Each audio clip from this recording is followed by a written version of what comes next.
Al-Fatihah.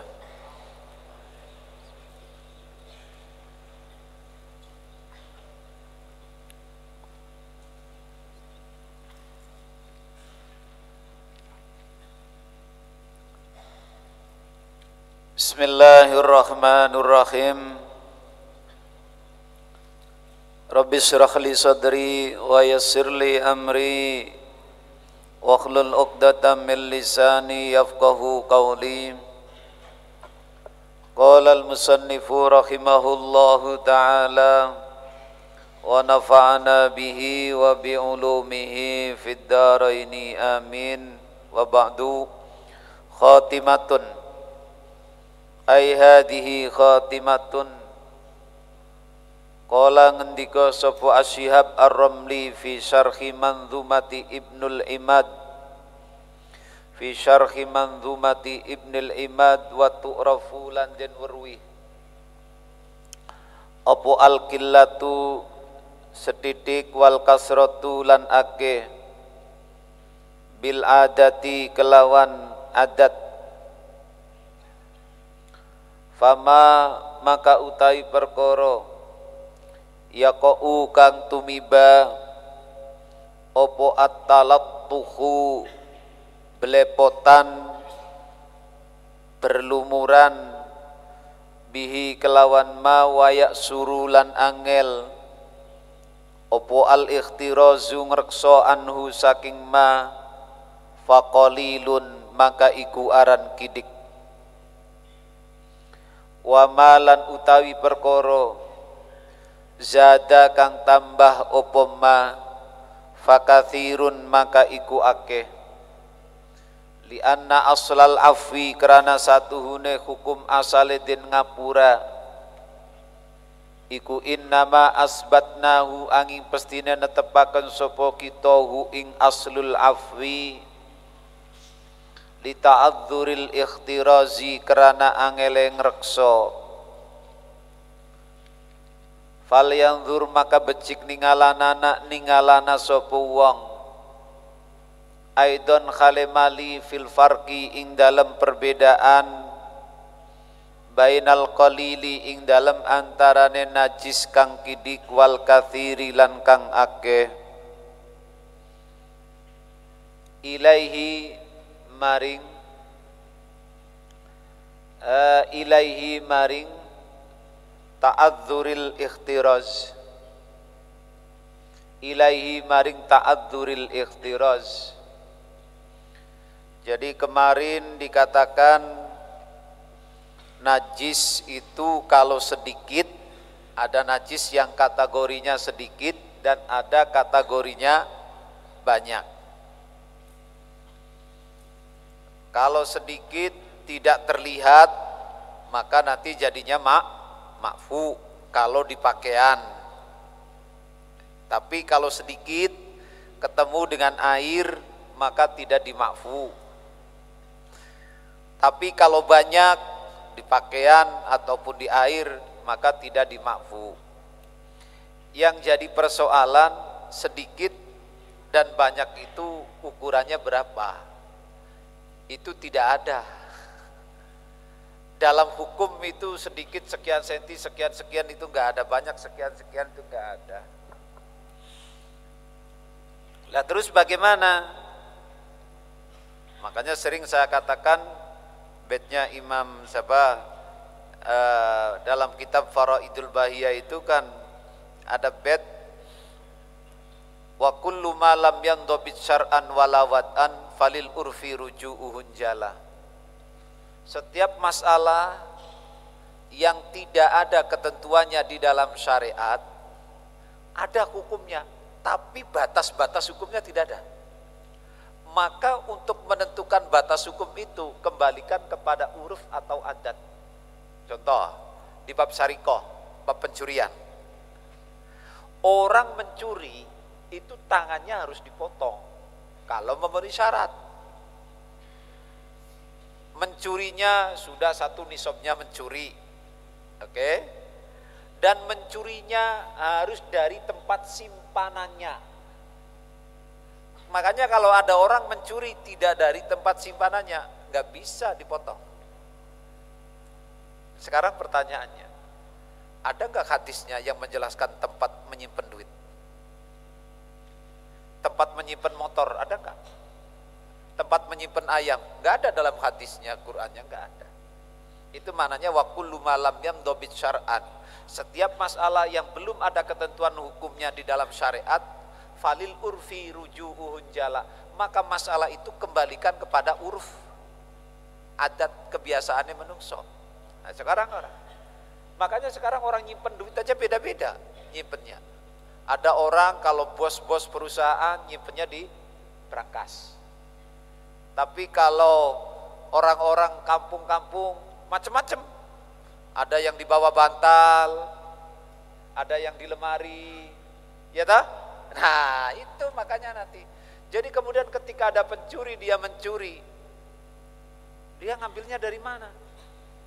Itu tempat simpanan atau bukan? Kalau kategorinya menurut masyarakat Tegal itu bukan termasuk simpanan, berarti tidak memenuhi syarat untuk qat'ul yad. Nah, ini masalah air, masalah najis, sedikit atau banyak, itu gak ada ketentuannya. Makanya apa tadi sini? Ya dikembalikan kepada uruf. Uruf itu siapa? Ya kita, masyarakat kita. Kita melihat hal itu najis seperti itu tuh banyak atau sedikit. Itu mananya. Makanya tadi itu wa yasuru wa tu'rafu al-qillatu wal kasratu bil adat. Ukuran banyak najis itu banyak atau sedikit itu yang menjadi acuannya adalah adat. Kita melihatnya itu banyak atau sedikit najis segitu itu. Nah kalau kata orang itu penilaiannya itu banyak, ya berarti banyak, gitu ya. Dah. Terus wayak suru al ikhtirazu, fama yaqau at-talattu bihi wayak suru al ikhtirazu annu faqalilun. Setiap sesuatu yang melekat dan susah untuk dihindari, yak suru al ikhtirazu annu faqalilun. Itu kategorinya adalah sedikit. Biasanya barang sedikit itu kayak peletikan itu loh. Peletikan itu, ya. Ada orang pipis atau ke apa najis atau cipratan itu nyiprat kena motor itu umpamanya, motor lewat, mobil lewat, serahat airnya itu dah. Itu yang biasanya yang su'ubatul ikhtiros, sesuatu yang susah dihindari, itu maka kategorinya kecil. Tapi kalau kena mobil jeros badannya kabeh basah, itu bukan kolil lagi itu mah. Kenapa? Karena kita bisa untuk menghindari sebenarnya. Kita mestinya jangan berdiri di tepi jalan, katakanlah seperti itu. Jadi kalau yang sudah susah untuk dihindari, maka itu kategorinya adalah qalilun. Wa mazada fakathirun. Tapi kalau sudah melebihi daripada batas qalil sedikit, maka itu berarti kategorinya banyak. Nah, terus li'anna aslal afi innama asbatnahu li ta'adzuril ikhtiras. Hukum asalnya najis yang dimakfu itu karena kaidahnya, dasar prinsipnya ketika najis itu susah untuk dihindari. Sebenarnya itu. Jadi kalau di sini kalau su'ubatul ikhtiras susah untuk menghindari, sebenarnya kalau logika saya itu antara sedikit dengan banyak mestinya nggak ada bedanya dong. Mestinya lo ya. Cuman kalau banyak itu orang tahu mestinya harus menghindar, tapi kalau sedikit itu orang tidak bisa menghindar, karena itu namanya apa? Su'ubatul ikhtiras, susah untuk menghindarinya. Ya ini, jadi kalau sudah su'ubatul ikhtiras ma'fu, contohnya ada jeding terus di bawahnya ada tikus, ada cecak, ada macam-macam hewan, kotorannya masuk ke dalam jeding. Apakah jeding ini dihukumi najis? Itu najis memang, tapi makfu itu. Makfu tak? Kenapa? Su'ubatul itu sama dulu di sini banyak burung walet tuh. Tuh ya burung walet. Kan dulu kotorannya di sini tuh. Itu kalau sudah kita dibusa, dicegah suruh pergi tapi tetap tidak bisa pergi. Itu namanya su'ubatul ikhtiras. Maka hukum kotorannya kalau kering itu dimakfu itu. Itu loh. Jadi ini kaidahnya nih, elatnya nih. Jadi kesimpulannya kaidahnya begini. Kapan najis itu dimakfu? Satu, ketentuannya sedikit. Oke, sedikit. Kedua, dalam kondisi keadaan yang su'ubatul iktiras, susah untuk dihin wis ngonae. Yang su'ubatul iktiras berarti sudah dimakfu, gitu ya. Dah. Fal yanzur wakila lan den ucapaken al kasiru utawi kang akeh iku ma perkara balago kang tumeka apa ma haddan ing batas yadharu kang pertela apa ma lin nadhiri kadene wong kang ningali min ghairi ta'ammulin saking tanpa angen-angen wa im'anin lan nemen-nemeni. Tapi ada juga yang mengatakan yang disebut banyak itu adalah najis yang bisa dilihat dengan mudah tanpa melalui gini-gini dileng-gileng gitu loh. Jadi begitu kena najis dari jarak sekian pun sudah kelihatan. Tapi kalau kolil itu kan tadi kan ya susah untuk ditemukan oleh indra, gitu ya. Wakilalan den ucapaken innahu temen satune al kasir iku najis zada kang tambah opo ma'alat dinari ing atase saukurane dinar. Jadi ada juga yang mengatakan bahwa disebut banyak itu kalau tempelan najisnya itu, bentuk najisnya itu sudah melebihi daripada bulatan dinar. Taruhlah kalau sekarang mungkin duit apa? Ya duit Indonesia itulah yang recehan itu umpamanya gitu. Dah. Wakila lan den ucapaken innahu temen satuhune al kasir iku al kafu saepek-epek seluas ini telapak tangan. Itu berarti sudah besar fasoidan atau lebih sanduhure. Jadi kalau najisnya itu sudah selebar telapak tangan berarti itu sudah kategorinya al kathir. Berarti sudah tidak lagi mengandung unsur makfu. Wakila lan den ucapaken ma iku barang zata kang tambah opo ma alal kafi wakila innahu ad-dirhamu innahu temen satune al kasir iku ad-dirhamu dirham sak dirham al-bighali gitu ya. Dirham al-bighali fasoidan maka sak penduwur. Itu macam-macam ukurannya banyak ini kil. Wakila lan den ucapaken iku ma perkara zata kang tambah opo ma alaihi ing atase dirham al-bighali. Wakila lan den ucapaken iku mana jizada kang tambah opo ma ala dufri ing atase sak kuku selebar kuku ya, kalau kukunya jempol ya segini. Jadi itu macam-macam kilnya untuk batasan najis yang banyak gitu. Wal bighali ikila den ucapaken huwa utawi bighali iku nisbatun dan nisbatakan ila malikin maring raja. Wa dirham al bighali utawi sak dirham bighali huwa ya dirham bighali iku sama niatu dawaniqa wolu piro-piro danik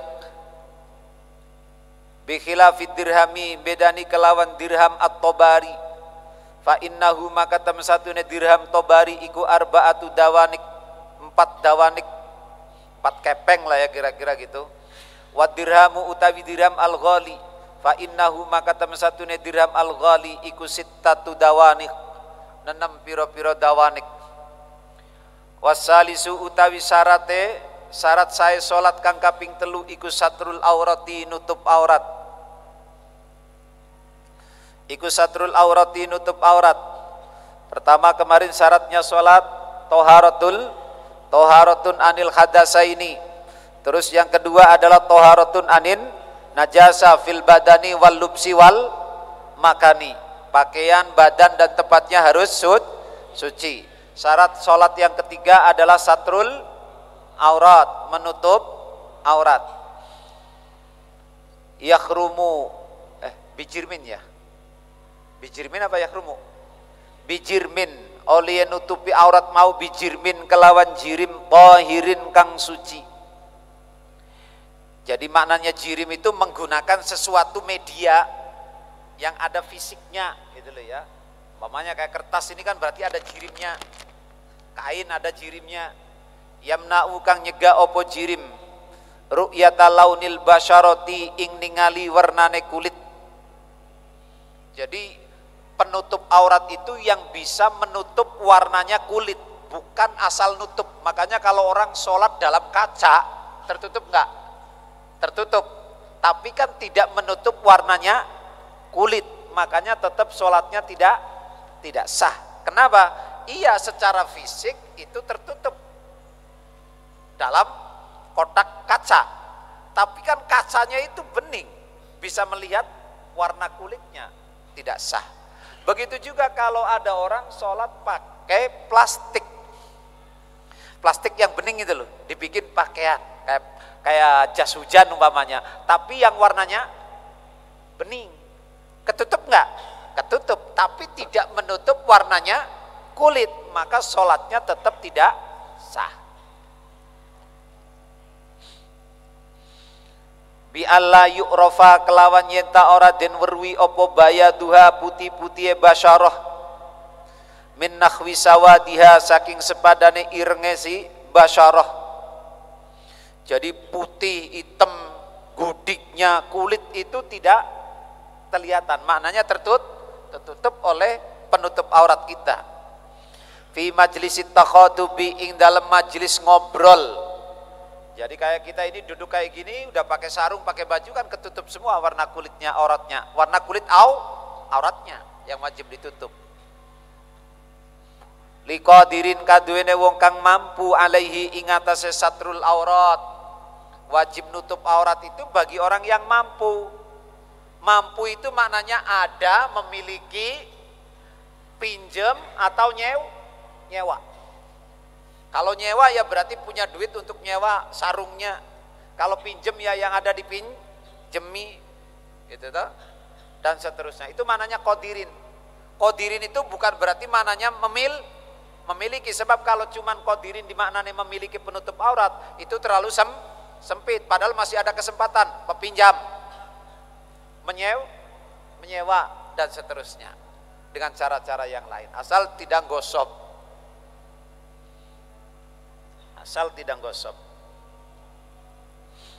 Dah. Terus wa in shalla, nah itu walau bi i'aratin senajan kelawan nyilih au ijaratin atawa nyewa. Nah itu mampunya itu bisa pinjem. Kalau pinjem ya tentu karena ada yang dipinjemi. Nah sekarang kalau kita sholat sekarang kan di masjid-masjid itu kayak di rest area atau di masjid umum kan biasanya ada sarung, ada ruku tuh di situ. Itu wajib pinjem apa enggak itu? Wajib pinjem enggak? Enggak, karena itu memang sudah sudah disediakan untuk siapapun yang sholat.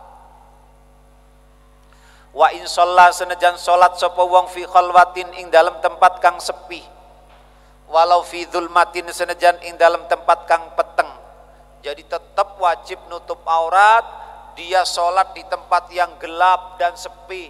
Contohnya seperti orang sholat di dalam kamar lalu lampunya dimatikan, karena kemarin sudah bolak-balik, karena satrul aurat an-nadhrin nasi wal jin. Menutup aurat itu dari pandangan manusia dan jin. Makanya sekalipun di kamar gelap tidak ada orang, tapi masih ada makhluk kayak Gusti Allah, singarane jin. Nah, itu kan. Itu jadi nutup auratnya itu karena ini bukan maksud kita menutup auratnya dari manusia dan jin. Bukan itu, awas ya. Menutup aurat ini karena sebagai syarat sahnya sholat. Nah ukurannya menutup aurat untuk sholat itu dengan cara sesuatu yang kalau dilihat manusia atau dilihat oleh jin itu tidak bisa kelihatan. Itu ukurannya untuk nutup aurat menghadap Gusti Allah ketika sholat. Jadi awas dulu, jangan dibalik logikanya. Menutup aurat itu cuma nutup aurat, bukan itu. Atau dari manusia, bukan dari manusianya. Itu dari manusia itu sebagai ukuran menutup aurat ketika sholat kita madhep maring Gusti. Awas loh, jangan dibalik. Mungkin selama ini kita memahami nutup auratnya dari menungso karena tujuan di hadapan manusia. Bukan itu. Wong nyatane bisa saja atau kemarin di Irsadul Ibad, orang daripada ada pakaian yang najis. Ada pakaian yang najis lah. Kemarin ya, bukan di Irsadul Ibad ya. Daripada pakaian yang najis, mau pinjem nggak ada yang suci, nyewa nggak ada tapi harganya mahal, tidak punya duit. Maka apa? Sholatlah sambil telanjang. Sholat sambil, jangan pakai najis. Kenapa najis? Najis harus dienyahkan. Ya toh? Kenapa? Karena syaratnya sholat harus bebas daripada najis. Tapi kalau dihadapkan kepada pilihan cuma ada sutra bagi laki-laki, maka pakailah sutra. Sutra kan haram, iya, tapi sutra tidak mencegah sahnya sholat. Karena tidak ada lagi kecuali sutra, maka menjadi ma'fu, dimaafkan. Mana tak?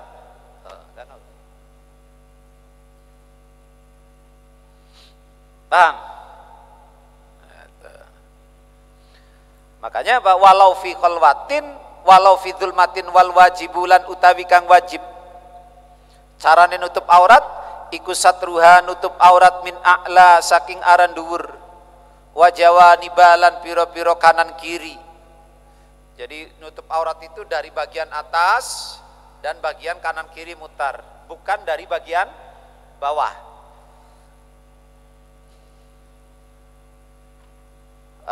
Falau kanat maka lamun ana opo aurat bikai suturo kelawan sekiranya den tingali opo aurat lahu kaduene wong auli gairihi atawa liyane wong fi rukuin ing dalam tingkah ruku au sujudin atawa tingkah sujud min tukihi saking kerah bajune si wong masalan umpamane li saatihi kerana gedene si tukihi batolat maka batal opo salat. Nah, jadi umpama ada orang sholat, ada kan tadi nutup aurat itu dari bagian atas, berarti dari bagian kepala lah ya, dan bagian samping kanan kiri. Makanya ketika ada orang sholat kemudian auratnya kelihatan, umpama karena zaman biyen kan ya zaman saiki nggone jubah toh, jubah kan langsung. Kalau kita kan sarung dua ini. Nah, sekarang ada orang pakai jubah. Jubahnya gede. Akhirnya ketika ruku sujud ngelembreh. Akhirnya apa di sini kebuka toh? Akhirnya udele katon. Ketika sujud ngelembreh lagi dari kedarpan kelihatan udelnya lututnya. Maka batolat sholat tuhu, karena kelihatan dari bagian atas, walaupun dia lagi ruku, walaupun dia lagi sujud. Atas itu maksudnya adalah posisi tubuhnya orang itu, bagaimanapun dia lagi ruku. Memang kalau ruku bukan atas ya, tapi secara urutan ini adalah bagian atas. Mas lu jangan salah. Orang ngeruku ya ndeluk, sujud ya ndeluk, tapi karena ini longgar, akhirnya udele kelihatan, pahanya kelihatan gede banget. Ya itu kan lagi miring, bukan atas. Tuh, awas lu, tadi saya katakan atas itu adalah urutan anggota, bukan dalam posisi apa. Ya, dalam urutan anggota itu ya dari kepala yang bagian atas. Mana gue? Ini kan sujud, ini kan ruku, kan deluk bukan atas. Samping dong, ya apalagi samping tadi, samping juga masuk, yang tidak masuk bagian bawah. Mulanya ini anak wong sholat di lantai 2, pakainya kayunya bolong, anak wong lewat di deleng,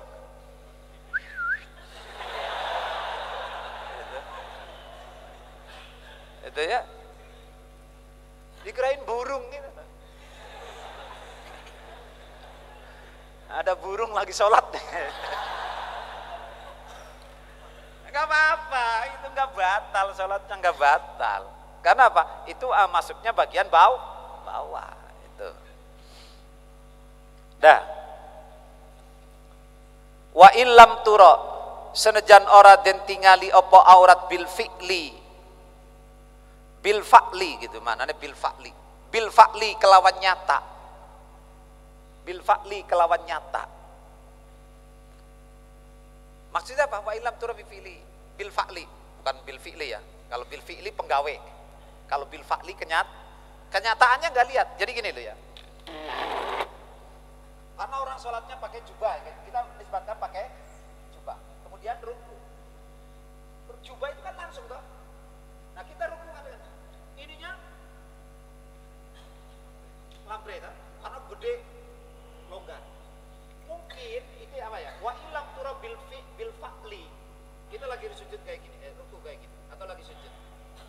Ini kan baju kebuka toh. Memang di sini agak ketekuk, Tapi itu kalau tidak nekuk sebenarnya kelihatan. Itu mananya wa ilam tura bil fa'li. Tetap sholatnya batal. Ya dulu kayak gini. Kan bajunya ya naik turun pamannya kayak gitu kan, nggak lurus blong gitu pamannya.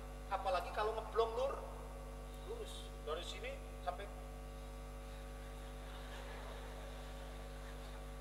Ya walaupun nggak ada yang melihat loh, walaupun tidak ada yang melihat, karena lihat itu hanya sebagai barometer. Yang kita lihat itu adalah kenyataan. Makanya Pak, coba kalau kita sholat, sarung kita bolong, nggak ada yang tahu orang. Gak ada yang tahu orangnya, batal ke sholatnya?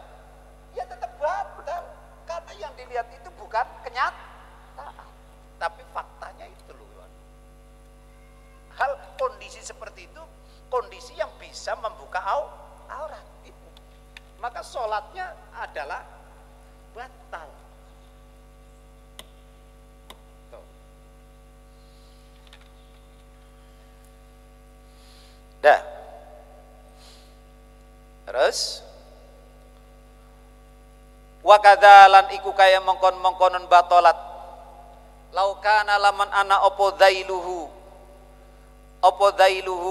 kita mana nih lengan bajune wong iku kosiron pendek bihaisu law raka'a sekiranya laman ruku sapa si wong yartafiu maka ngangkat opo dailuhu an ba'diha saking sebagiane aurat fatab tulu maka batal opo salat idza lam yatadarakahu nalikane ora nusuli sapa si wong hu ing ba'diha bisatri kelawan nutupi qabla rukuihi ing dalem sadurunge rukune wong.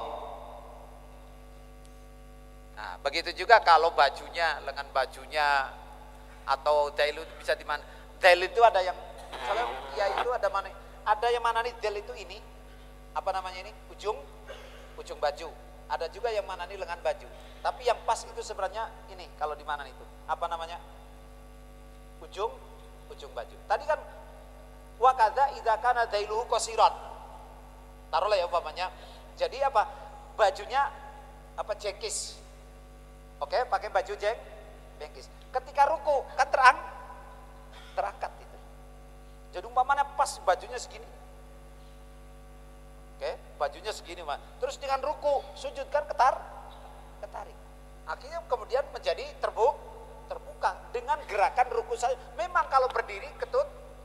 Atau sekarang lagi biasanya anak muda itu kan pakai celana di bawah lutut. Memang kalau berdiri itu memang ya mungkin ada 10 atau ya taruhlah 10 cm lah di bawah lutut. Tapi dengan gerakan ruku ketarik kan?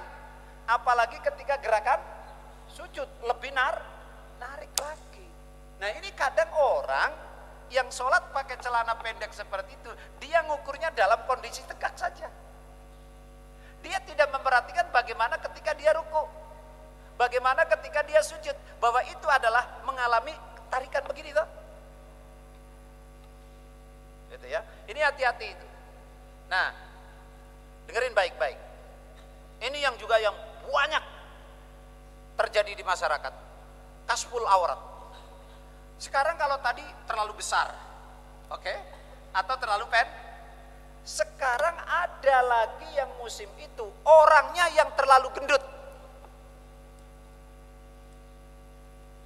Orang terlalu gendut, pakaiannya oke, gede, tapi orangnya terlalu gendut. Perutnya segini gawang Tegal. Oke, dengerin baik-baik, perhatikan. Udah kayak gitu karena anak muda. Tampil oke, nggak pakai kaos dalam, cuman pakai kaos pendek. Perutnya segini. Begitu ruku, kaos ketarik, ini kayaknya bolong gitu. Ya kan, bolong kan? Apa? Celananya ketarik ke bawah, kaosnya tarik ke atas. Bener nih, bener ini. Ini banyak ini. Belum, itu baru ruku, belum lagi ketika sujud. Itu ketarik, celananya ke atas. Ya, kaosnya ketarik ke bawah. Ini kan pusar ini. Karena pusar itu berlaku memutar. Ini semuanya aurat. Maka apa? Min kullil jawanib atau milal jawanib. Jawanib itu maknanya melingkar. Jadi bukan ini saja yang ditutup. Oke, kalau bagian depannya mungkin kita tertutup di sini. Ruku sujud tutup aman. Tapi bagaimana bagian belakang? Tuh, banyak gitu. Tapi takoni, abang udah sholat bang? Oh, jamaah bro. Itu satu. Dua, kasusnya wong Tegal. Wongnya gering. Kalau tadi orangnya wong Tegal, sing untune kari siji. Allahu Akbar. Nah, sembahyang. Wongnya wis gering, pakai sarungnya melorot. Orang nganggo kaos dalam, ning kene nek kancingnya hilang. Oke? Saya bukain gini, praktek gini. Kancingnya hilang toh? Ya. Terus apa yang terjadi? Lagi sholat. Karena badannya kering, jadi bandosan bahasa Cirebonnya bandosan iki. Kiarannya apa? Bandosan kalau bahasa Cirebonnya. Bahasa Tegalnya apa? Ya apa kiarannya iki? Bahasa berbahasa apa? Wah, lah kasih gue bahasa berarti ya. Miskin bahasa berarti gitu. Ini kalau bahasa Cirebon Dermayu bandosan arane. Lowonge gering. Orang ke kaos dalam.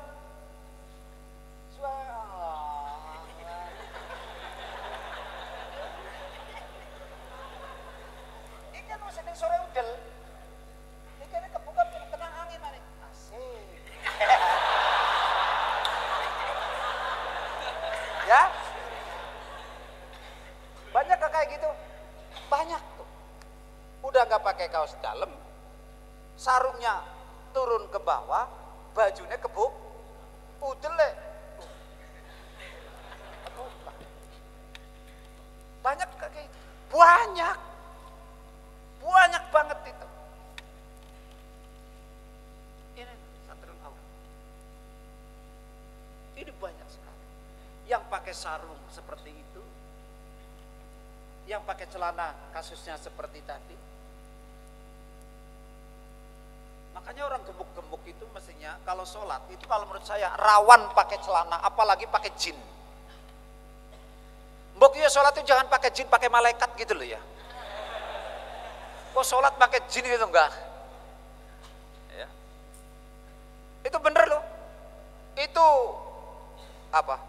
Survei saya itu dalam beberapa kasus di masjid di mana saya perhatikan orang gendut, dua orang kurus, melorot terus, wong gendut ngepres, akhirnya apa? Begitu sujud, ruku, itu tadi kebukanya di sini. Ini yang kebuka ini kan, kalau itu kebetulan searah jarum jam dengan bagian pus. Berarti aurat bukan? Aurat. Ya Allah ya Rabbi. Inilah makanya saya nyuwun sewu, saya di mana-mana selalu ngaji bab sholat, bab fikih ini karena saya kepengen dangdani. Oke, saya dikatakan pengajiannya enggak ilmiah, enggak apa-apa. Karena ini yang fardu ain. Kalau bukan saya siapa lagi? Kalau bukan sekarang kapan lagi?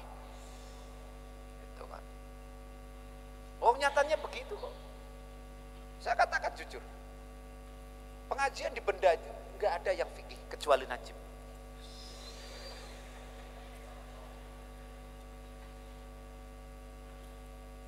Di dalam atau apalagi di luar.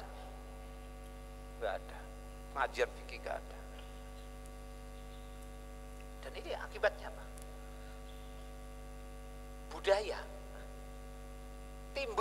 akibat tidak dibarengi dengan fikih dari sononya, dari dulunya.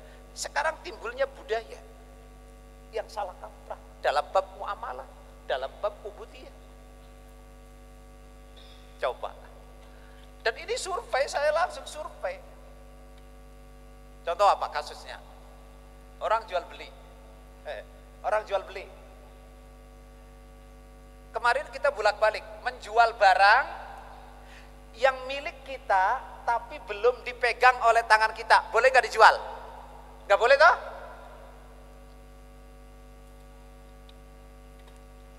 Secara fikih nggak boleh. Betul? Tapi sekarang udah mengejala. Mengejala kan? Kenapa mengejala? Karena dari dulu tidak dididik dengan fikih yang seperti ini. Coba kalau dari dulu dididik dengan fikih seperti itu muamalah. Ini baru satu contoh kecil saja.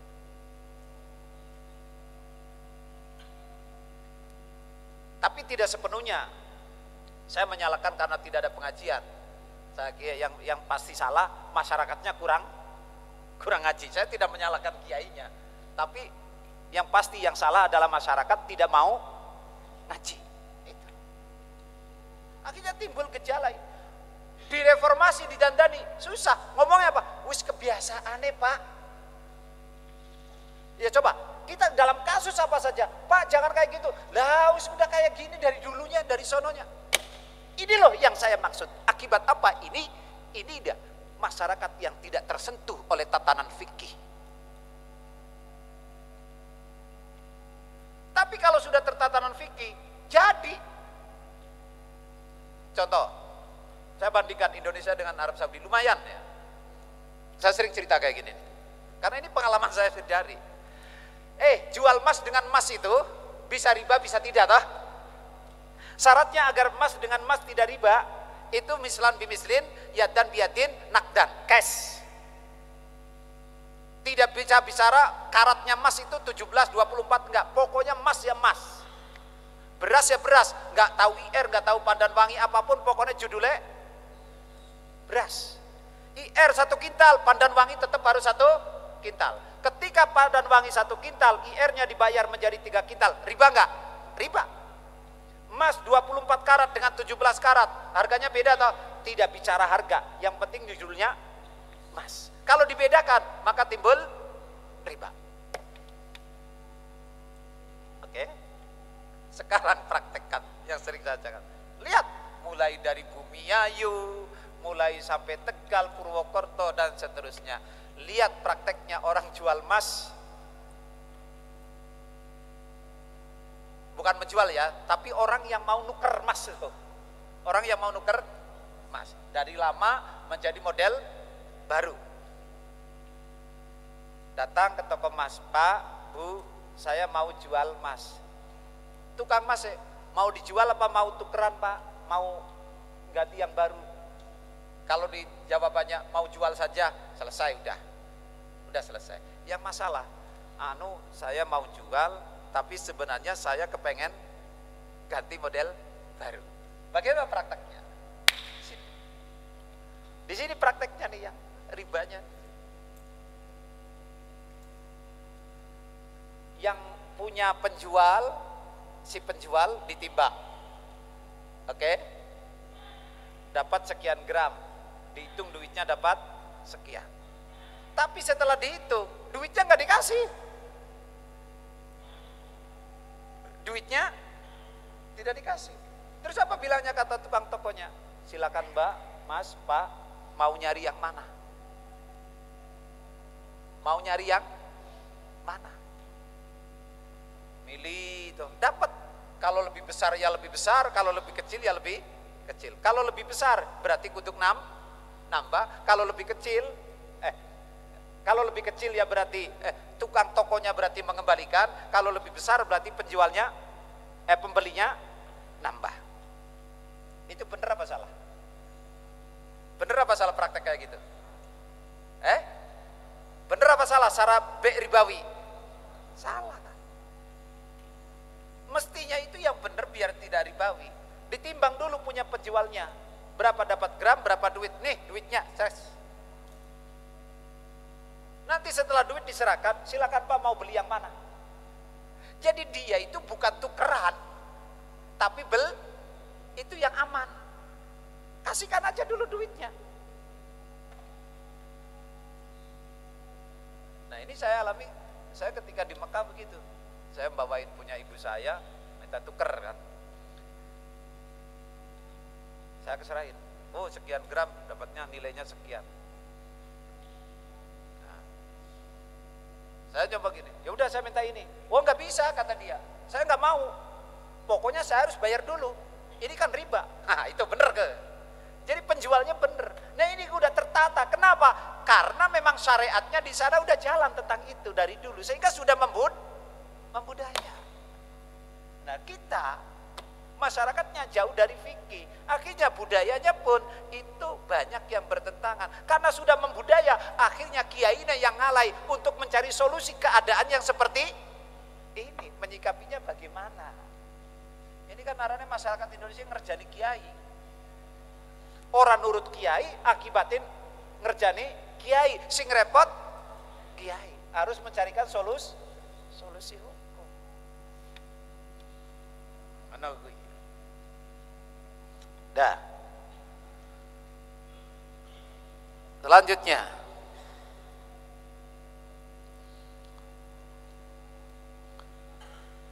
lau raka'a yartafi'u an ba'diya fatabdulu idza lam yatadarakahu nalikane ora nusuli sapa wong hu ing ba'diya bisatri qabla ruku'ihi. Jadi kalau terbuka itu ndang cepat ditutup. Tapi kalau dibiarkan sebagian anggota aurat kita terbuka tapi langsung ditutup dengan apapun, entah dengan tangan dipegang gitu, maka nggak batal. Tapi kalau dibiarkan maka menjadi batal. Lamin asfala ora wajib nutup aurat saking arah sor. Jadi menutup aurat itu tidak wajib dari bagian bawah. Falau kana maka lamun ana sapa wong iku yusolli salat sapa si wong fi ulwin ing dalem dhuwur wa takhtahu lan iku ing dalem ngesore si wong man utawi wong yara kang ningali sapa manha ing aurat min dailihi saking bajune si wong lengan bajune si wong lam yadur maka ora bahaya apa ru'yah atau yaroha itu. Jadi kalau sholat di atas di bawah orang melihat itu tidak pengaruh. Qala ngendika sapa Asibro Malisi fi khasyatihi ala nihayah liramli wa yusannu lan den sunataken apa ayal basa yen nganggo sapa si wong aksana siabihi ing luwi baguse pira-pira pakaiane wong. Sunnah dalam sholat itu pakai baju yang terbaik, bukan ketika kondangan kemarin sudah saya katakan. Nah sekarang kan dibalik, kalau yang sholat yang biasa-biasa saja, tapi kalau kondangan upacara yang dadak sing rapi, dadak disetrika. Saiki ana ora santri sholat bajunya dadak disetrika karena kanggo jamaah ngaji, nggak ada. Tapi ini arep sekolah, arep upacara, wah dadak gesek-gesek running tembok ben. Ya tak? Itu kebalik kita. Inilah yang tadi pagi kita katakan. Jangan pernah menganggap enteng sunnah. Wa yuhafidu lan ngreksa sapa si wong ma'adzalika sartane mengkon-mengkon aksana siabihi alama ing atase perkara yatajammalu kang pepai sapa wong bihi kelawan ma'adatan ing dalam adate. Pun demikian di dalam sholat itu di samping menggunakan pakaian yang terbaik juga apa? Harus selalu menjaga bisa berhias dalam rangka untuk sholat, menggunakan parfum, badannya rapi, bersih mandi, gitu loh.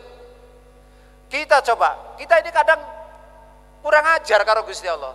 Kita tangi turu, nggak mandi masih belekan, nggak sikat gigi, wudhu, cepet, Allahu Akbar, ya. Tapi coba ketika ada tamu. Ada tamu, posit, mamanya adus disit, dadak, mau nemuin tamu aja, padahal tamunya bakul, tamunya ya wong durung adus, tapi tuan rumah, karjane ikroman lid duyuf, Karena ngergani tamu, dadak adus, ganti pakaian, ganti jilbab, ganti sarung. Giliran madep maring Gusti Allah. Santai-santai saja. Ini kan kita kurang ajar karo Gusti Allah.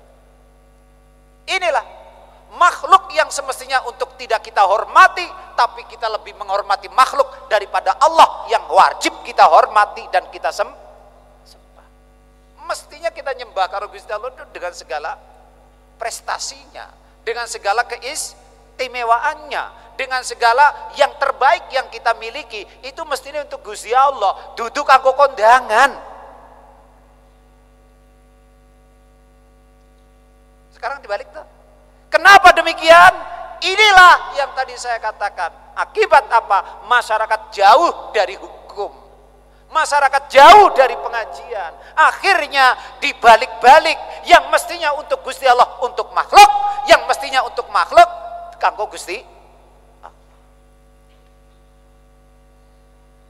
Ini.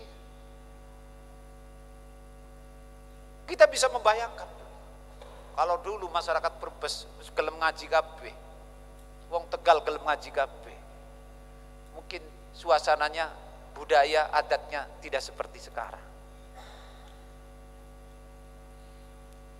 Karena itulah.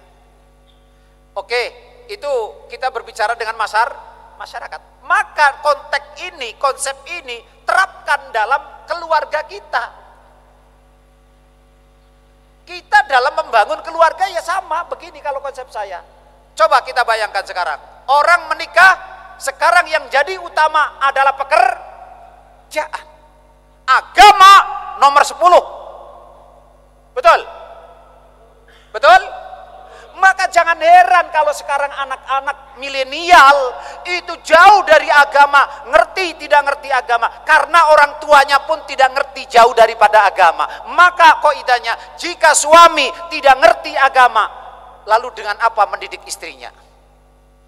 Jika istri tidak bisa belajar agama, lalu bagaimana mendidik anak-anaknya? Jika anak-anaknya sudah tidak mengerti agama, orang tuanya mati, lalu dengan apa dia mendoakan orang tuanya? Begitu seterusnya punya cucu, lalu bagaimana tumbuh kembangnya cucu-cucu kita yang tidak didasari dengan agama?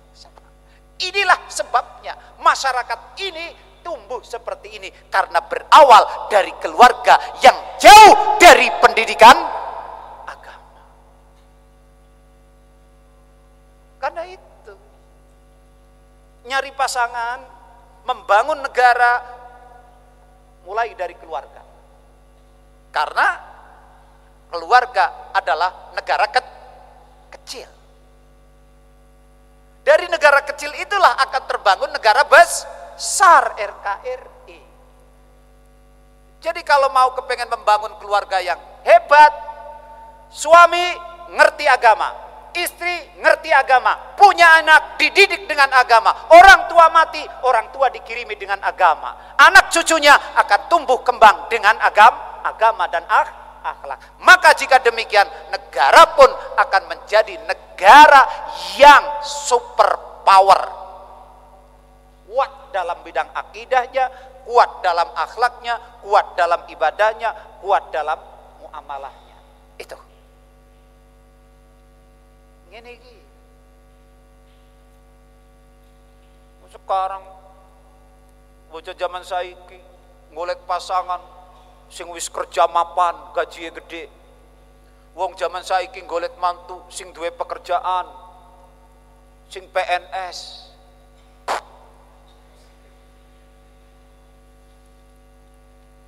Nggak mikir. Anak saya mau dididik apa oleh suaminya? Terus kalau punya anak cucu saya mau dididik apa oleh anak ibunya? Cukup dipakani dengan gaji PNS. Oh, kalau itu menjadi jaminan, kita belajar dari puluhan tahun sekarang yang sudah PNS. Berhasilkah? No. Itu mulanya dengan para kiai-kiai, ustadz-ustadz itu. Kenapa anaknya tumbuh-tumbuh kembang? Karena dididik dengan agama. Bukan dididik dengan dunia, bukan dididik dengan materi. Itu. Dah. Jadi ini balik lagi. Jadi sunnahnya di dalam sholat itu pakaian yang terbaik dan berhiasnya orang yang tatoyub, mandi, kolmid dhufri, ngetoki kuku, rapi, begitu seterusnya. Nah yang sekarang dibalik-balik tadi itu, sing mestine kanggo Gusti Allah kanggo makhluk, sing kanggo mestine kanggo makhluk kanggo Gusti Allah. Sekarang waktu kita juga dibalik. Yang mestinya waktu umur kita 24 jam itu mestinya dimaksimalkan untuk Gusti Allah, tapi sekarang manusia 24 jam dalam satu hari lebih banyak untuk Gusti Allah apa untuk dunia? Dunia. Dibalik lagi. Allahu Akbar. Oke, itu orang lain. Sekarang santri. Santri punya waktu 24 jam. Ngaji berapa jam, mutolaah berapa jam, tidur berapa jam, main bola berapa jam. Banyak ngajinya, tidurnya, atau main bola dan tidurnya?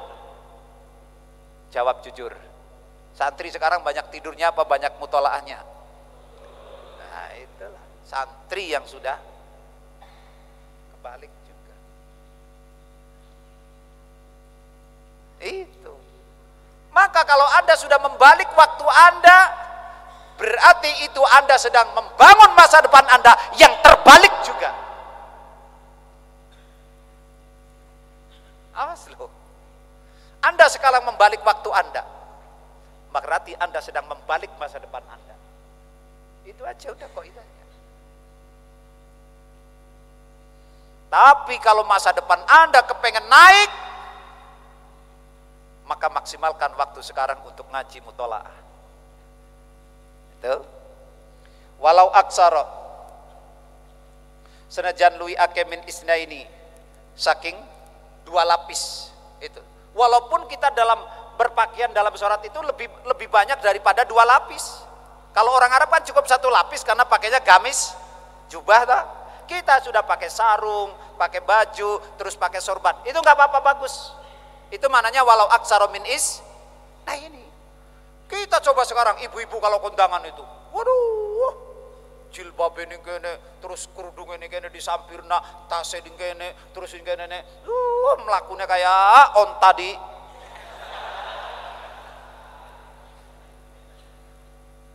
Mending kayak onta, kayak entok, angel. Wis tua ompong masih lenjeh be melakukannya. Gue biasanya wong Tegal gitu.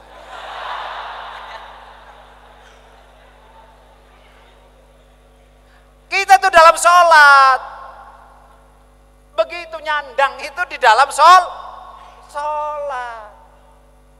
Masa madhep karo Gusti Allah ngono. Kita ini yang terbalik, ya termasuk saya sendiri kadang. Ya. Wa yatasarwalu lan nganggo serwal sapa si wong. Nggo celana dalam ya. Jadi pakai celana itu enggak apa-apa. Jadi sholat pakai celana. Wah ini wa yatasarwalu lan nganggo serwal celanaan. Gitu. Ruwiya an Malik Ibnu Atahiyah anna Nabiyya sallallahu alaihi wasallam qala innal arda temen satune bumi iku tastaghfiru nyuwun ngapura apa ard lil musalli maring wong kang salat bisarawili kelawan pira-pira serwal. Weh, mulai besok malam pakai celana semuanya. Loh itu. Bumi itu memohonkan ampun kepada orang yang salat pakai celana. Oh, sarung ora kanggo iki.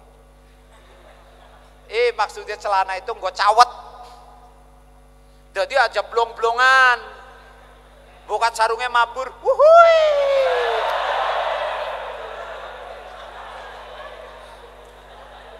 Jadi kita udah pakai cawet itu udah masuk dalam ini. Innal arda tastaghfiru lil musalli, gitu ya. Ya tasar walu sing nganggo seraw lil musalli bisarawil wa aulalan luwi utama asatru nutupi Wa aulas satri utawi utamane tutup iku al komisu komis gamis. Tapi lebih utamanya memakai gamis. Celana bagus nggak apa-apa. Ma'as sarawili sartane nganggo serowal. Nganggo serowal pakai gamis kayak wong Arab itu loh. Di dalamnya ada celana dalamnya, terus nganggo gamis. Itu bagus. Summal komis nuli komis ma'al izari sartane sarung. Nah, ini jadi baju pakai sarung. Ini berarti kita sudah kedalilan toh ini. Berarti kita sudah punya komis, kita artikan baju, summas sarawil, termumal izar nganggo sarung. Summar rida inuli nganggo selendang. Jadi anak sorbane gitu loh. Itu sunnah. Itu membahas sorban aja itu luar biasa sunnah itu. Bahkan sampai ketika membahas sunnahnya itu sholat itu kita jangan kosong di pundak gitu. Mbu anduk, mbu sarung, bahkan nyuwun sewu sampai dibahas nyuwun sewu. Walaupun itu bahasanya nyuwun sewu sampai kutang atau cawat pun. Sampai segitunya loh. Mana apa? Saking sunnahnya pundak kita itu tidak boleh kosong. Sunnah. Mbu anduk, mbu sarung, mbu baju, pokoknya cangkolna. Mbu kandi nih. Iya sampai segitunya. Itu hanya sebagai gambaran apa? Bukan berarti harus pakai kandi, pakai cawat. Itu menggambarkan saking sunnahnya usahakan untuk tidak sepi kosong dari sesuatu. Wastiqbalul kiblati. Wassallallahu ala sayyidina Muhammad walhamdulillahi rabbil. Wah. Ini kayak undian aja ini.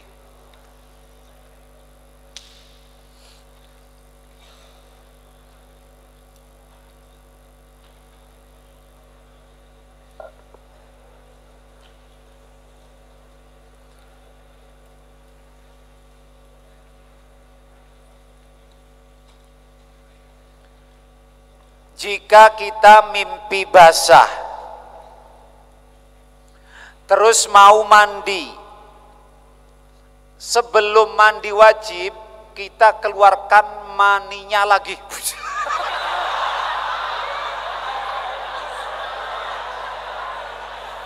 Pakai apa ngeluarinya? Pakai pintu. Kacau. Tapi kalau yang tanya santri saya paham, ngeluarinya pakai apa saya paham. Ini pasti pakai sabun ini.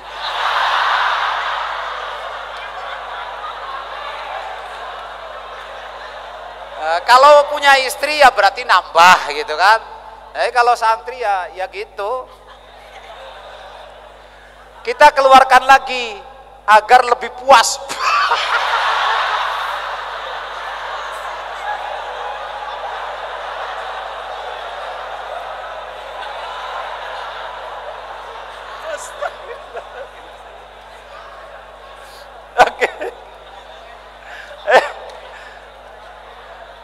Kemudian baru mandi, itu hukumnya boleh tidak? Ya itu tadi pertanyaannya, kamu ngeluarinya pakai apa? Kalau pakai sabun haram, tapi kalau lewat istri kamu nggak apa-apa. Kalau pakai kebo super haram.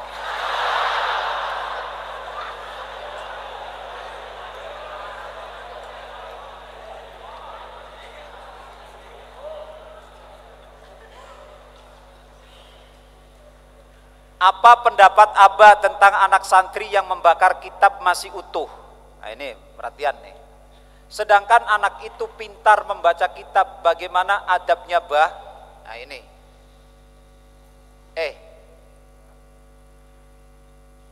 Gini ya.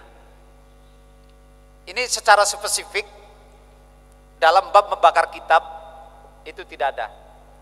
Yang ada itu di dalam membakar Quran, penyelamatan. Quran ketika sudah rusak, ini saya dari anunya dulu asalnya ya, itu membakar Quran yang lebih ekstrim. Quran ketika rusak sudah tidak bisa dibaca. Biasanya orang-orang di masjid-masjid, musola-musola diapakan? itu ada tahapan penyelamatan. Ada tahapan penyelamatan. Quran yang sudah robek, sudah tidak bisa dimanfaatkan karena sudah robek atau dimakan rayap sehingga sudah pada bolong, susah untuk dibaca. Penyelamatan pertama, taruh di kardus lalu disimpan di atas seperti kayak gitu tuh, yang tidak terinjak kayak gitu tuh. Dulu zaman saya kecil naruhnya apa? Di pengeret itu. Nah, cuman pengeret sekarang apa namanya itu ya? Di bawah genteng itu kan banyak tikus sekarang. Akhirnya malah justru jadi tempatnya tikus. Maka carilah kayak gitu tuh yang tidak terinjak-injak orang. Posisi bangunan seperti itu tuh. Oke. Kalau di situ ternyata masih belum aman karena diinjak-injak tikus, malah jadi berantakan, nggak karu-karuan. Maka pertanyaan ekstrimnya, bolehkah dibakar? Nah, ini boleh kalau itu sudah menjadi jalan akhir penyelamatan robekan-robekan Al-Quran. Tapi caranya dibakar, ditaruh pakai tong, jangan diabur-aburkan, biarkan suruh terbakar sendiri. Jangan sampai abunya berterbangan. Nanti ini udah terakhir loh ya. Ini langsung yang terakhir, pilihan penyelamatan. Nanti setelah dibakar, abunya buang ke sumur atau ke laut atau sungai yang airnya mengalir deras tanpa ada najis. Yang lebih aman ke laut atau ke dalam sumur. Tidak boleh dibuang abunya ke tong sampah. Oke. Sekarang kitab. Pun saya kira di dalam kitab itu juga banyak Al-Qur'annya, banyak hadisnya. Makanya ini tolong pengurus, kalau bersih-bersih komplek, bersih-bersih kamar, itu saya sering sekali itu penyelamatannya bukan satu-satunya dibakar, diwadahi dulu, lalu disimpan. Siapa tahu nanti ada di antara kita yang masih karena kitabnya masih bisa dibaca.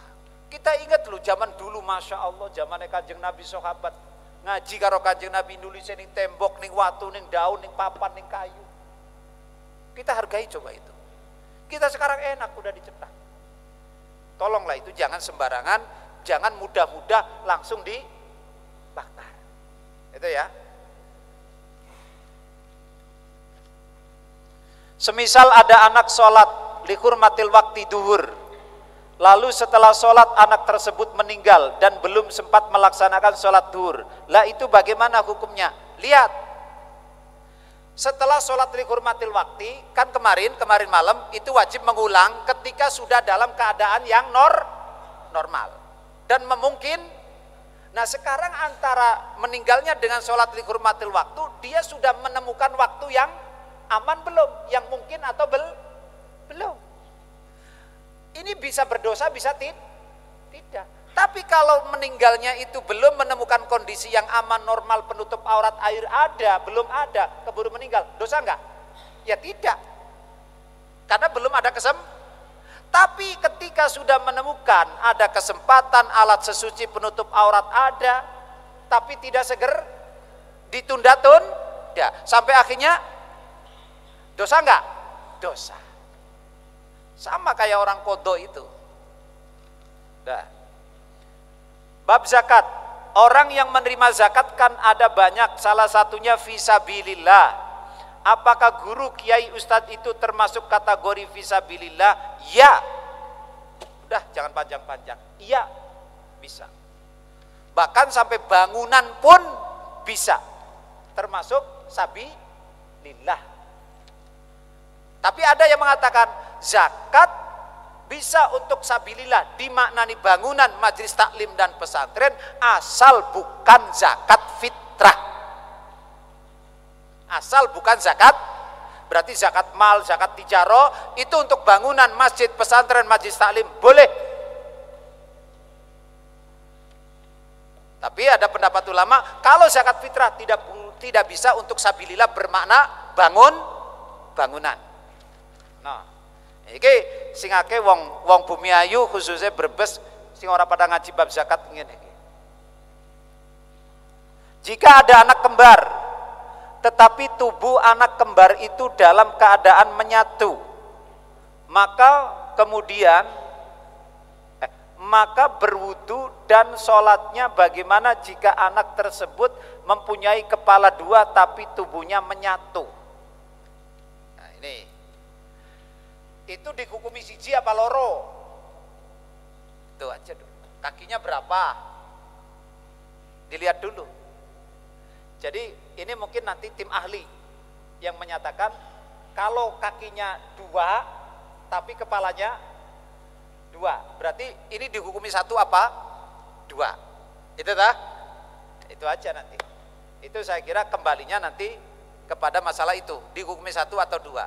Contoh gini aja, kita contohkan di dalam bab wudu ada orang berkepala dua, ada orang berkepala dua, depan belakang. Apakah dua-duanya wajib dibasuh ketika wudu atau tidak? Jawabannya adalah sama tadi itu dihukumi wajah asli atau wajah yang cuma tambahan. Seingat saya jawabannya, kalau itu normal, belakang depan itu normal, itu semuanya wajib dicuci dalam wudu. Tapi kalau yang satunya itu tidak normal, artinya tidak normal itu tidak lengkap, maka yang lain tidak wajib dibasuh. Itu nanti saya kira bisa jawabannya ke situ. Jadi dihukumi satu atau dua. Kalau dihukumi dua berarti dua-duanya wajib sholat. Sholatnya bagaimana? Sak bisane. Ketika seseorang menyadari bahwa terdapat bolongan kecil yang ada di sarungnya, lalu dia menggunakan sarung itu untuk sholat dalam waktu 2 bulan, misal, apakah sholatnya selama 2 bulan itu wajib di-i'adah? Ya dilihat, bolongan belum tentu menjadikan tidak sah. Kalau bolongannya itu ternyata ketutup, aman toh? Aman. Wong saya juga ternyata ada punya sarung yang ada bolongannya, tapi saya sudah hafal, lalu diposisikan untuk ketutup, bukan dalam posisi yang terbuka. Jadi tidak bisa digeneralisasi hukumnya, kecuali memang bolongnya kanan kiri udah masih dipakai aja, ya itu jelas jawabannya wajib, bukan iya ada lagi itu, karena sholatnya kemarin tidak sah, berarti belum sholat, berarti wajib dikotor. Tuh.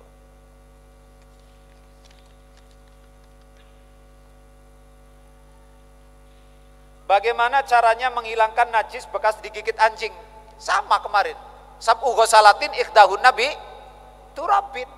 Jadi kalau tangan kita digigit anjing, dijilat anjing, ya sudah, jebur aja di kolam, di kali, diubek dulu, habis suruh budek. Itu untuk ikhdahunna biturabin. Karena yang lebih utama di yang pakai debu itu kan kemarin apa? Ada yang mengatakan ulahunna afdol, tapi ada yang mengatakan akhiruhunna afdol. Debu itu bisa di awal, bisa di bagian akhir. Nanti kalau jebur aja sama. Wow, banyak sekali nih. Apakah ngabdi atau khidmah sebagian dari kewajiban santri? Ya, al khidmatu ainul manfaat. Iya. Tapi ngabdi itu tidak berarti harus menjadi warga dalam.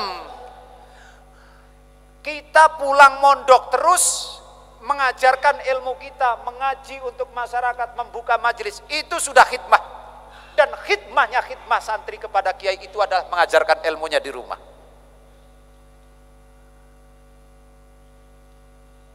Itu wajib, karena khidmah itu termasuk bagian daripada takdim. Al khidmatu ainul manfaat. Apakah orang yang diperkosa tetapi dia menikmatinya mendapatkan hadduz zani?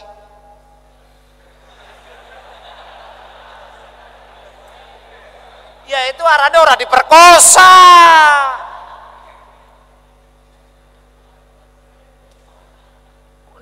diperkosa tapi iya kowe carane ora diperkosa.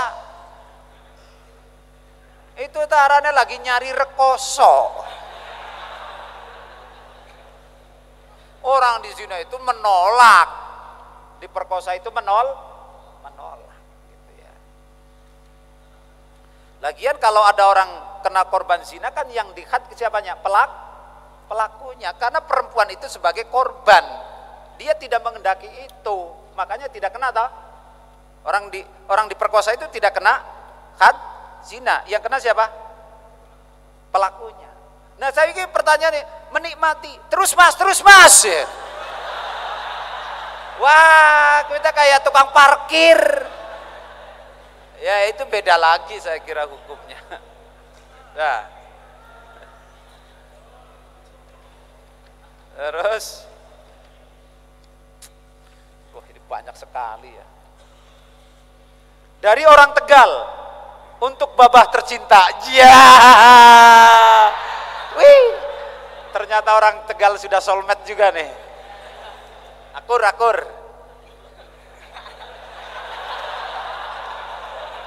Atas nama Ilham.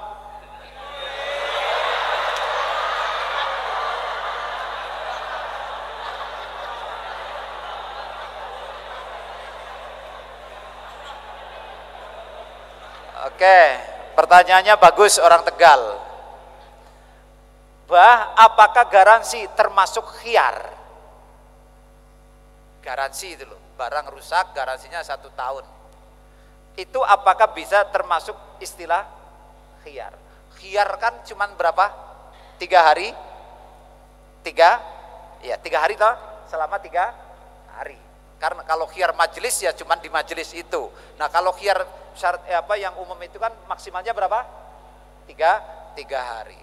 Nah kemudian kalau garansi itu saya kira sebenarnya tepatnya bukan sebuah khiyar, bukan khiyar. Sebab kalau khiyar itu kedua belah pihak boleh melanjutkan, boleh tidak, membatalkan. Kalau ini kan adalah sebuah jaminan. Kalau barangnya rusak akan diservis atau diganti. Itu namanya apa? Itu kalau tepatnya namanya doman. Masuknya bab doman. Doman itu bisa diartikan garansi.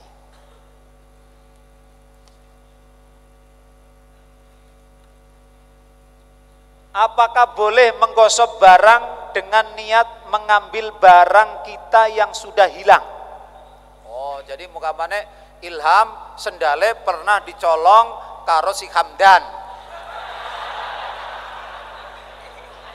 Ya, Hamdane orang ganti. Dicolong Hamdan orang ganti. Terus Ilhame ngerti anak sendale Hamdan yang masjid dinggo bae dengan nawa itu ngamalakan jarene al-qaidah al-umuru bimaqo sitiha innamal a'malu binniyat.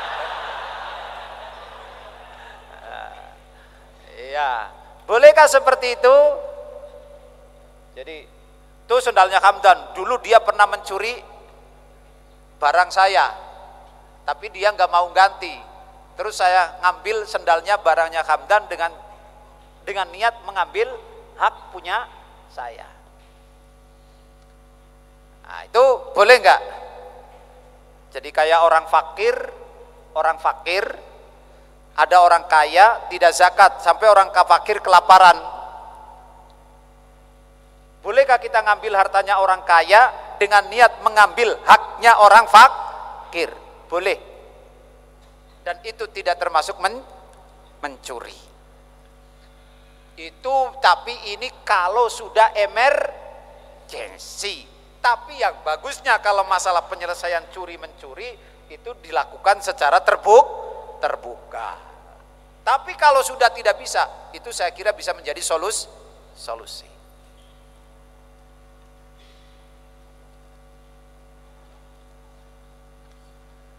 Setiap orang mempunyai potensi yang berbeda. Apakah santri yang tidak berpotensi dalam ilmu agama itu telah memilih jalan yang salah karena tidak bisa mengembangkan bakatnya? Contoh, kan enggak semua anak muallimin suka kitab bukan bakatnya. apakah sugesti titik? Oh gini, ya oke, satu. Kan potensinya beda-beda kita yang di sini nih. Tidak semuanya potensinya menjadi kiai, bakatnya menjadi kiai. Apakah yang bakatnya bukan menjadi kiai, tapi kemudian mondok berarti dia salah jalan? Tidak. Tidak. Ingat bahasa saya, nasib adalah prestasi setelah ikhtiar. Udah itu aja. Kita ini nggak tahu. Emang kita tahu bakatnya jadi kiai atau tidak? Nggak ada yang tahu kan? Nggak ada yang tahu kan? Karena kita tidak ada yang tahu hanya Allah. Allah yang maha kuasa. Allah, innallaha la yughayyiru ma biqaumin hatta yughayyiru ma. Allah akan menentukan kita itu setelah Allah melihat ikhtiar kita, usaha kita. Itu tuh. Wong anaknya tukang macul yang jadi kiai juga banyak, yang anaknya kiai nggak jadi kiai juga banyak. Itu. Jadi semuanya apa? Allah melihat bagaimana ikhtiar kita, usaha kita. Allah itu banget menghargai. Jadi bukan berarti kita salah jalan, justru ini jalan yang terbaik. Masalah nanti jadi apa? Itu terserah Gusti. Tidak bisa kita menggunakan bahasa salah jalan. Masa wong ngaji kok salah jalan? Wong mondok kok salah jalan? Nggak bisa. Apakah sugesti bisa mempengaruhi? Bisa. Anda minum obat warung, yakin waras, walaupun obatnya obat warung, tidak harus obat yang paten, yang harganya lebih mahal. Itu contoh sugesti aja. Keberhasilan itu kita harus penuh sugesti, kepercayaan diri, keyakinan kita kepada Gusti itu. Sugesti itu banget, baik dalam kesembuhan, kesuksesan dan seterusnya. Lalu apakah masih ada kaitannya dengan orang yang minum narkoba, kalau sugestinya tidak mabok apakah bisa terjadi? Oh bukan begitu. Oh narkoba kan gak mabok, jadi saya yakin narkoba gak mabok, tapi nginumnya sampai rong truk, ya tetap aja gak bisa. Jadi kita harus membedakan loh ya, sugesti dengan upaya ikhtiar yang kita kerjakan itu harus seimbang, sesuai. Bukan asal sugesti, waktu rasanya mendoan. Nggak bisa. Ya nggak bisa. Kalau ada gerakan sholat yang salah atau lupa dalam sholat sunnah, itu harus sujud sahwi atau tidak, bah? Dalam sunnah sujud, dalam sholat sunnah melakukan melakukan kelupaan lah ya, atau kesalahan. Itu apakah masih sunnah sujud sahwi? Iya, karena itu termasuk sholat.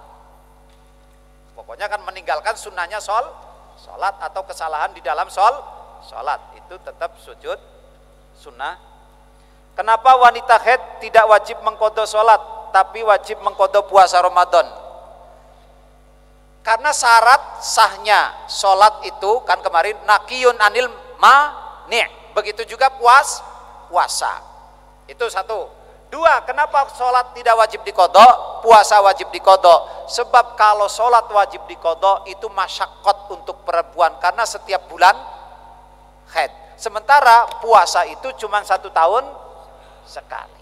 Jadi kalau tidak diqadha berarti sama sekali tidak puasa. 8:30.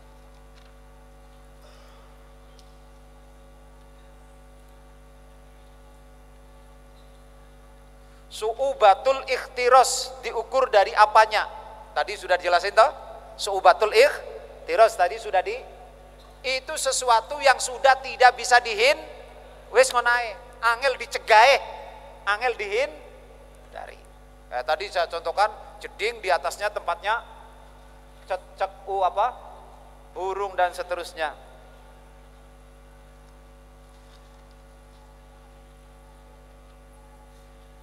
Kita menganggukkan kepala untuk memberi isyarat, apakah batal sholatnya? Kita menganggukkan kepala untuk memberikan isyarat. Oli ora mobilnya tinggo. Batal nggak? Batal, karena nggak ada hubungannya. Bahkan dalam hal ini, kalau kita ini yang asalnya di bab sholat dengan tamu. Kalau kita lagi sholat, kemudian ada tamu. Assalamualaikum, kita lagi sholat di bagian dalam. Kan gak mungkin, waalaikumsalam, gak bisa. Maka apa? Berilah isyarah. Isyarahnya dengan apa? Keraskan suara bacaan kita dalam sholat. Itu pun kalau kita mengeraskan, si tamu mendengar.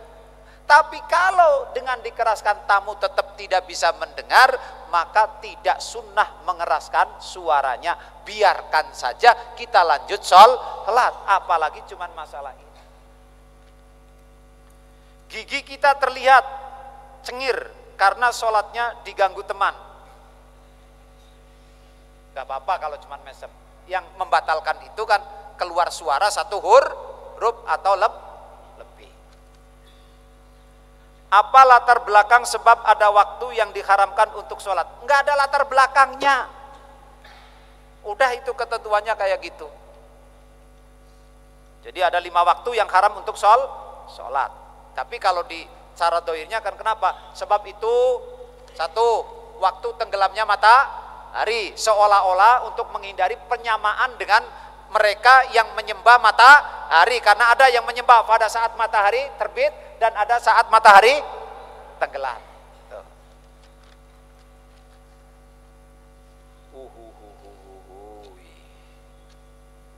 Apakah perempuan yang melahirkan secara sesar itu mengeluarkan darah nifas? Ya tinggal keluarin apa enggak. Ngeluarin apa tidak. Kan gitu. Kalau tidak ngeluarinnya berarti tidak nifas. Kalau pakai sarung yang banyak bolongannya karena corakan sarungnya seperti sarung safir, terus enggak pakai daleman apa-apa. Pertanyaannya, apakah sholatnya sah jika pakai sarung tersebut? Bolongannya kayak apa? Emang sarung kayak apa sarung safir? Ini mesti sarung murahannya bisa Tegal gitu. Mana sarung safir? Kayak apa bolongannya?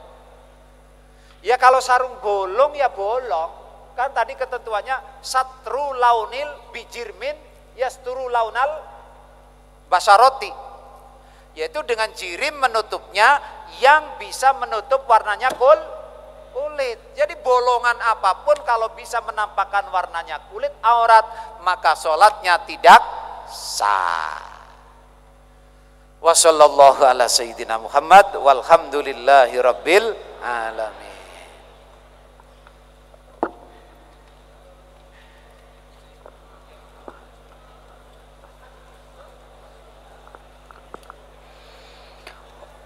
Allahu akbar, Allahu akbar. Asyhadu an la ilaha